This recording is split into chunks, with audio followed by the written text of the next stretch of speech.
There are haunted houses where doors creak and lights flicker, and then there are houses that want to hurt you. This is the terrifying true story of 30 East Drive, the home of the most violent poltergeist in European history. Our nightmare begins in the quiet, unassuming town of Pontefract, England in August 1966. The Pritchard family, Joe, Jean, and their 2 children, Philip and Diane, moved into what they thought was their dream home. For the first few weeks, the house seemed normal, but the silence was deceptive. It started with small, strange occurrences that the family tried to rationalize. Pools of water would appear on the kitchen floor out of nowhere, even when the pipes were completely dry. White chalk dust and green foam would fall from the ceiling at eye level, floating in the air like a ghostly mist before vanishing. But the entity, which the family nervously nicknamed Fred, soon grew bored with simple tricks and turned aggressive. The atmosphere in the house shifted from annoying to genuinely threatening. The temperature in specific rooms would drop to freezing in seconds, and a foul smell of rotting eggs and sulfur would fill the living room, choking the family. Then, the physical attacks began, targeting everyone but focusing mostly on the children.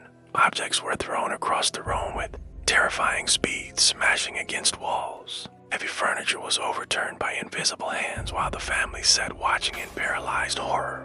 But the entity had a specific, dark obsession with the 12-year-old daughter, Diane. One night, Diane was thrown out of her bed by a force she couldn't see, landing hard on the floor. But the most terrifying event, the one that still haunts investigators today, happened when Diane was standing at the bottom of the stairs. Suddenly, the lights flickered and her parents heard a blood-curdling scream.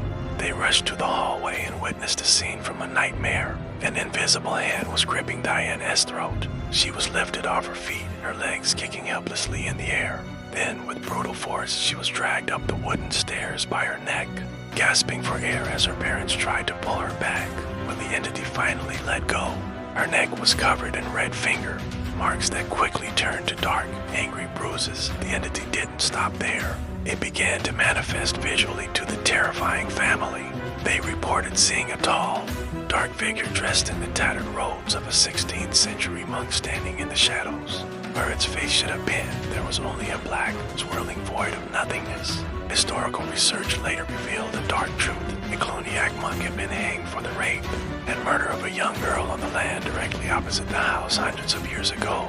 His angry, malevolent spirit had returned to punish the living for crimes they didn't commit.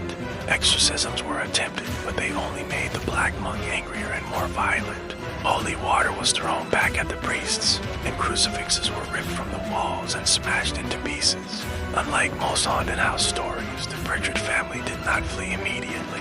They stayed for years, documenting every attack until they could take no more. Today, 30 East Drive stands empty, but it is certainly not silent. Paranormal investigators who visit the house today still report being scratched, pushed, and choked by the black monk. It remains a place where pure evil has taken root and refuses to leave. Will you dare to spend one night alone in the dark at 30 East Drive? Tell us in the comments what you would do if you saw the monk, and if you want to see more real paranormal evidence. Hit the like button and subscribe to the channel right now.